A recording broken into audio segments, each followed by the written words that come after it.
The wise King Solomon wrote that the eye never has enough of seeing. The apparently immortal Keith Richards, who must have lived at Solomon's time, wrote essentially something to the same effect when he wrote, "I can't get no satisfaction." The 13th century theologian Thomas Aquinas pondered, what would satisfy our desire? What would it take to feel satisfied? His answer was everything. I would have to eat everything. I would have to drink everything. I would have to see everything. I would have to go everywhere. I'd have to be with everyone, and they'd have to be with me. I'd have to do it all in order to be satisfied, because the eye is always looking and saying, I want more of it, I want more of it, I want more of it. But even if we had access to the necessary funds to do it all, experience it all, we still run into that pesky little problem of time and space. I can't be everywhere at once. And I've only got so much time on this planet, so much time in a day before I need to sleep. And so something feels amiss to us. You know that feeling when a song gets cut off before it completes? You know, a chord progression doesn't resolve itself. Or you're listening to a song on the radio and suddenly the radio goes boom, and now you're stuck. That feeling that, that's the human condition. We just feel that I'm not getting enough of it all. I want it all. I want to give you a little comparison. You know when you go to the eye doctor, and they put those little things on you and they have you look at a thing and they're like, okay, number 1 or number 2? Number 1, number 2. All right, let's do a little bit of that. I'm going to give you A and B. A and B. And you tell me which one resonates more, which one is more reflective of your life. Margin, A, margin. That is, you have a sense of space, breathing space in your life. Or busyness, B. A, quiet, or B, noise. Deep relationships or isolation. Delight or distraction. Enjoyment or envy. Clarity or confusion. Gratitude or greed. Contentment or discontentment. Trust or worry. Love or anger. Working from love or be working for love. A, working as contribution, or B, working as accumulation and accomplishment. If you found yourself thinking more from that B column, is your life filled with chronically unsatisfied desires? Like an itch you just can't scratch away? This series is based on John Mark Comer's book, The Relentless Elimination of Hurry. It's informed a lot of drew some quotes and ideas and thoughts from it. And so as we work through this together, let me set before you 2 contrasting formulas. I normally don't do math well, but let's try it here, okay? Let's see what we come up with. And here's the thought behind this. No matter how much you do, see, buy, sell, drink, experience, you always want more. Always. This has been a birthday weekend at our house. One of my granddaughters had a birthday on Thursday, got a grandson with a birthday today. And my daughter bought cupcakes for them to take to school. 2 big things from Sam's Club. So you know how big they were, right? Just thousands of them, it felt like, in there. On the way home from Sam's Club, one of the packages went off and the cupcakes got kind of toppled. Everything was there, didn't touch the dirt or anything, just didn't look pretty. That package stayed on the counter. Would you like to start a pool on how many cupcakes I've had over the last 4 days? Because one is never enough. I want more. Oh, that was good. Let me have another one. Oh, there's that. No. We want more constantly. And if cupcakes aren't your thing, you've got a thing somewhere that you want more of. So the question for us apprentices of Jesus, of really as humans in general, is simple. What do we do with all this pent up, unsatisfied desire? This restlessness. Well, the biblical worldview would teach us that there's a reason for some of that restlessness, some of that desire, is that we were made to live with God forever in His world, and nothing less will ever satisfy us. So we're trying to get from this world what only God Himself and a relationship with Him can give us. So what we need to do then is to put all our other desires in their proper place. Now, something like Stoicism or Buddhism would say, no, have no desires whatsoever. That's not what the Bible teaches us. It's to make sure we begin with Him and then order or eliminate some desires or put them into the proper context and place and so forth. So that we come to a place where we don't constantly need fill in the blank to live a happy and restful life. So as we've been looking in this series, is there a practice from the life of Jesus to help mitigate against that chronic restlessness of our condition and our culture? And there is. And it's something called Sabbath. So here's the first formula. Sabbath plus God equals life to the full. It's a life of rest. It's a life of peace. It's a life of joy. The word Sabbath comes to us from the Hebrew word Shabbat. And maybe you grew up thinking this. I know I did for a long time. You think of Sabbath meaning seventh. But here's what it means. It means to stop. It's stopping.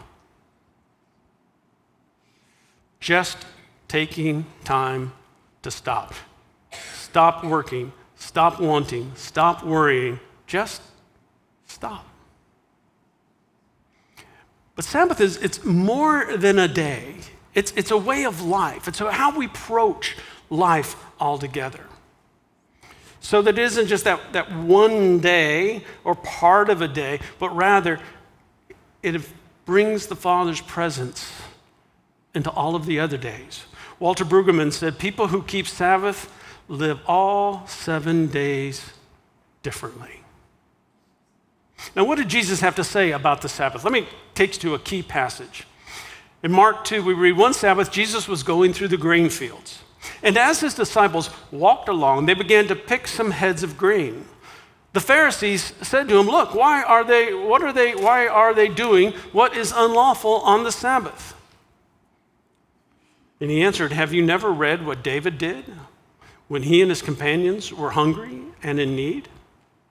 In the days of Abiathar, the high priest, he entered the house of God and he ate the consecrated bread, which is lawful only for the priests to eat. And he also gave some to his companions.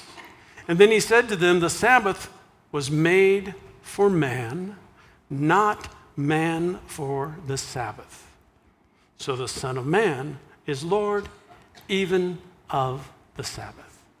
What the Pharisees had done, and other teachers of the law, as we see them referred to, is when the Israelites came back out of exile, that they had been sent into exile because of the disobedience to God. When they came back out, they said, look, we're never doing that again. We are going to get it right this time. And so what they came up with was just a lot of traditions and a way of interpreting the law to make sure that you didn't even accidentally break the law. So imagine if you've got a cliff right here. There's a cliff. You don't want anybody falling off that cliff. So what do? You put up a fence. And you say, okay, here's this. And they say, well, people might get too close to this fence, so let's put a fence back here. Right? And people might they still might climb over this fence, so let's put another one back here. And they have all these human traditions, these ideas about this is what to do. So when you read in the gospel, it talks about the traditions, that's what it's talking about. Their understanding, their teachings about the law in order to keep from breaking it. And so they come up with, well, what does it mean to not work? And they had all these little things that you could do or couldn't do on the Sabbath to make sure you didn't work, where all God says, keep it. Keep it. But here's one of the things that you need to see, what Jesus emphasized. Sabbath was created, it was designed by God himself for us. It is a gift from the Creator to enjoy, not to observe in a legalistic manner that robs us of life. So what is its purpose? Well, if we go to Genesis 2, we read this. By the seventh day, God had finished the work he'd been doing. What he'd been doing? He'd been creating everything. So on the seventh day, he rested from all his work. Then God blessed the seventh day and made it holy, because on it he rested from all the work of creating that he had done. Now, two things here that I want you to see here. First off, God made the Sabbath holy. That is distinct apart. It says it's not like these other days, it's something else. But here's the second one. God rested. The omnipotent, all-powerful God rested. Some Christians have said, well, the devil never takes a day off. And your point? He's the devil. Maybe that should tell you something. But in creating this, God built a rhythm into the DNA of creation. Worked for 6, rested for 1. And when we fight this rhythm, we wind up going against the grain of the universe. And someone has said, if you go against the grain of the universe, you get splinters. You have problems. So why this rhythm? What's it there for? What function does Sabbath serve for us? So let's talk a little bit about that. First, understand this. Sabbath is not the same as a day off. What do you do on a day off? You do all your non-job stuff, right? You run errands. You do laundry. You get to some extra cleaning that needs to get done. You take kids to this and to that, and then crash at the end of the day, feeling no more rested. How many people said, I need a weekend at the end of my weekend before I go back to work? Or I need a vacation after my vacation before I go back to work? Something's amiss because we're constantly trying to satisfy that desire. Someone has said this, the Sabbath is an invitation to enter delight. The Sabbath, when experienced as God intended, is the best day of our lives. It is the holy time where we feast and play and dance and pray and love, laugh and tell stories and read and paint and walk and watch creation in its fullness. You know what that begins to sound? That sounds a little bit like, Thanksgiving, Christmas, holiday. You don't have to go anywhere, just hang out together. Now, I know some of you who do all the cooking and the cleaning up after cooking, that doesn't sound very restful to me. I'm talking about after all that part's done. So how do we access this intention of the Sabbath? How do we get a hold of it and bring it into our lives? How do we experience it? Well, let's go to Exodus chapter 20, in the 10 Commandments. It says this, remember the Sabbath day by keeping it holy. 6 days you shall labor and do all your work, but the seventh day is a Sabbath to the Lord. On it you shall not do any work, neither you, nor your son or daughter, nor your male or female servant, nor your animals, nor any foreigner residing in your towns. For in 6 days the Lord made the heavens and the earth and the sea and all that is in them, but he rested on the seventh. Therefore the Lord blessed the Sabbath day and made it holy. So here's one of the functions that we see here, that Sabbath serves as a time for rest and worship. We have a tendency to think that the more we hurry, the busier we are, the more we can accomplish. And that may be true in a short spurt. If you've ever, you get a call or a text or whatever you get these days, company's coming over and suddenly, oh no, we got to clean up here, we got to put dishes away, we got to do all these things I didn't think I had to do, that I had all day to do them, and you're running around, you're getting it all done, and then you say, hey, welcome. Or you wake up late, and suddenly hey, we're running behind, and we got to get packed, and we got to get the kids in the van, and we got to get to the airport. Oh, we forgot Kevin. No, you're just running around. There are those moments when you have to do all that stuff. It's going to happen. But you can't keep that pace up every day, can you? You can't live like that, constantly in this, We think, well, if I just had more hours, or I worked more hours, the better. Well, studies have shown that once you work a certain number of hours in a week, your productivity plummets. What's the number? 50 hours. That's about a 6-day work week. One study found that there's no difference in productivity between workers who logged 70 hours and those who logged 55. You might say, yeah, I'm on the clock, but comes a point where just whatever you're doing. I've seen this in meetings, just in meetings. We're going to have this long all day meeting. After like 90 minutes, people's brains just turn off. It's just not. You got to take a break from that. You got to do something different. Could this have anything to do with how God made us? But here's the question: why does God rest? He's God, right? He's all powerful. Why does he need to rest? Well, Shabbat means not only to stop, but there's also an indication of delighting. So when you see God resting, he stopped from his creation, stopped creating, and then he delighted in what he created. Do we even use that phrase anymore? You need to stop and smell the roses. It's not about the roses. Just if you feel, well, I don't have to stop because there's no roses that I need to stop and smell. No, it's about stopping and experiencing, admiring, thinking, contemplating on the beauty in your life, about the blessings that you have. To sit there and go, because our minds can go so negative, so let's just stop for a moment and go, wow, look at all this around me. So to delight in God and in his creation is to worship him,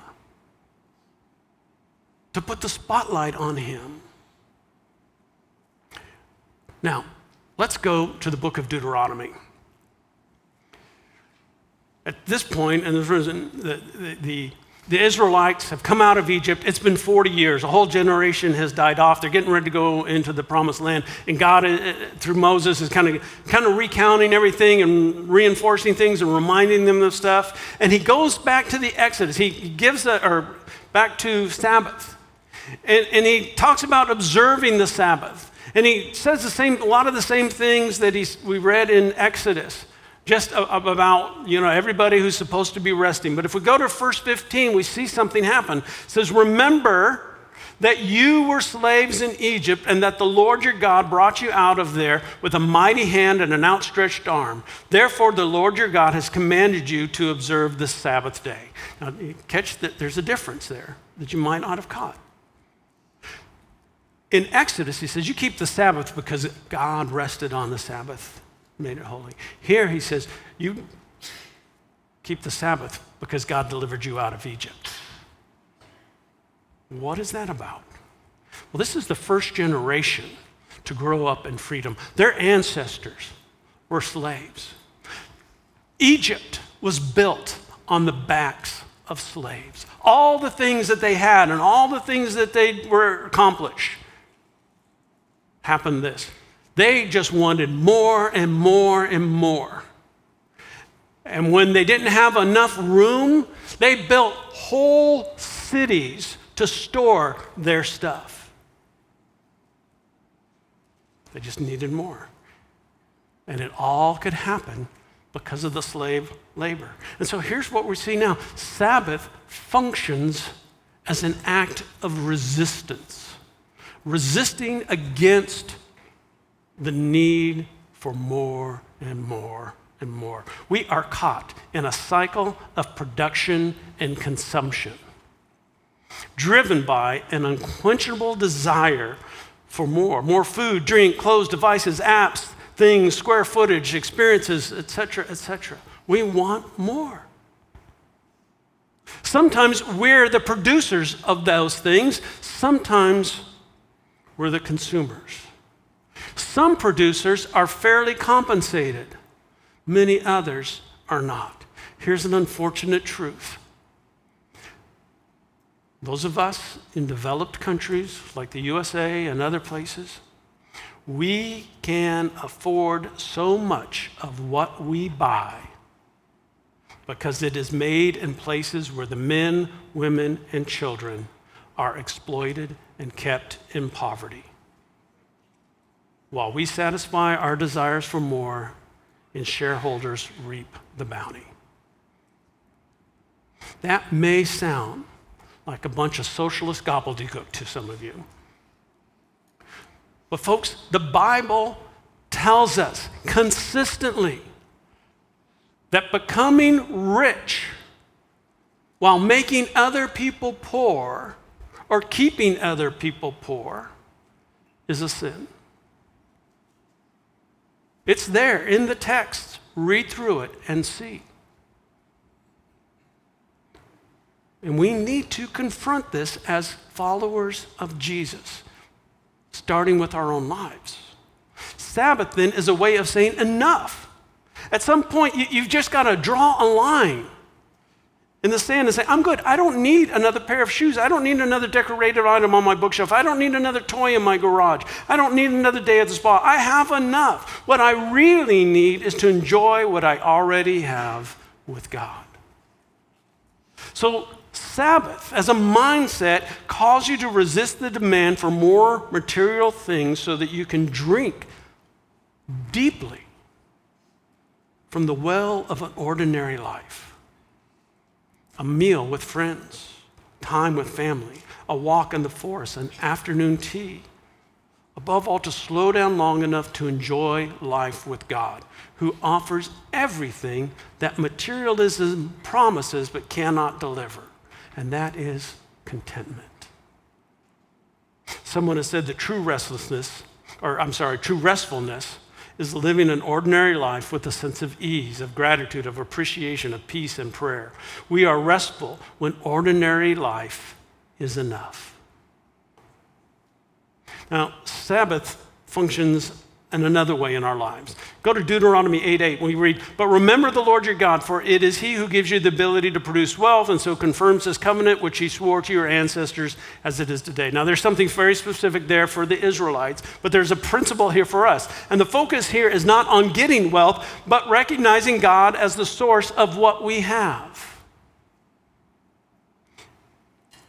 So while this verse applies specifically to the Israelites, there's still a principle in there for the day, and that is Sabbath as a reminder to remember the Lord your God. Let's go back to the tempting of Jesus in the wilderness that we looked at last week. And what you see is that Jesus answered the temptations with truths, particularly from the book of Deuteronomy. And these are the truths that you and I need as well. And Sabbath can help us remember. First temptation, the tempter came to him and said, "If you are the Son of God, tell these stones to become bread." And Jesus answered, "It is written, man shall not live on bread alone, but on every word that comes from the mouth of God." Here's something for you to remember. I can thrive on the basics. I can thrive on the basics. Food, water, roof over my head. It doesn't have to be a lot. I can get by on enough. Go into some of the most impoverished places in the world. You'll find people are very happy as long as they have the very basics. So here's the question I ask you, what do I have that I think I can't live without? And that begins to help you see that maybe that thing is what you're worshiping. Here's another one. Then the devil took him to the holy city and had him stand on the highest point of the temple. And he says, if you are the Son of God, throw yourself down. For it is written, he will command his angels concerning you, and they will lift you up in their hands so that you will not strike your foot against a stone. And Jesus answered him, it is also written, do not put the Lord your God to the test. So here's something else to remember. I can trust in God without making demands on him. And think about how often you do it. God, I need you to act this way. I need you to answer me this way. I need you to give me this. I need you to lead me there. And we make demands of him. So what demands are you making of God? And then here's the third one. Again, the devil took him to a very high mountain, showed him all the kingdoms of the world and their splendor. He said, all this I will give you if you bow down and worship me. And Jesus said to him, away from me, Satan, for it is written to worship the Lord your God and serve him only. God alone, here's something else to remember, God alone is worthy of worship. So what are you worshiping? Is it money? Is it possessions? Is it position? You may come to mind and think about Dwight from The Office, who just had to have that title, assistant to the regional manager. You know, you want that position, you want that title, whatever it is. Or power, we want power. So how do I get started? Well, like we talked about a lot of things, sometimes we just need some baby steps. Now, definitively in the Bible, and for Orthodox Jews, the Sabbath is Friday at sundown till Saturday at sundown. Within the New Covenant, that's not quite alignment, but maybe you still have to kind of think through what that would look like. Maybe you start with family night on Friday nights. You just stop and you just say, we're going to put the phones away and we're just going to hang out here together and spend some time. And we're not going to watch movies. We're going to do things that engage us visually with one another. Maybe it's Saturday morning, or maybe, Saturday morning you say, okay, we're going to get these things done, and then we're going to take Saturday afternoon and Saturday night for Sunday morning, or you're just going to use Sunday the whole day, but you just say, here, because I don't want you to do, I don't want to give this new legalistic definition for you of this is what you must do, because I know what you'll do. Go, hey, there's Byron, it's Saturday, and I think I saw him at Kroger. What I'm encouraging you to do is make that space in your life where you can remember the things God wants you to remember. Now let's take a teeny tiny baby step right now. And I've got a scripture I just want you to take a little time quietly and reflect on. It's Psalm 8 that reminds us about who we are in God. Just take a little time, and then a little bit the band is going to come and just help us transition from that into a time of worship.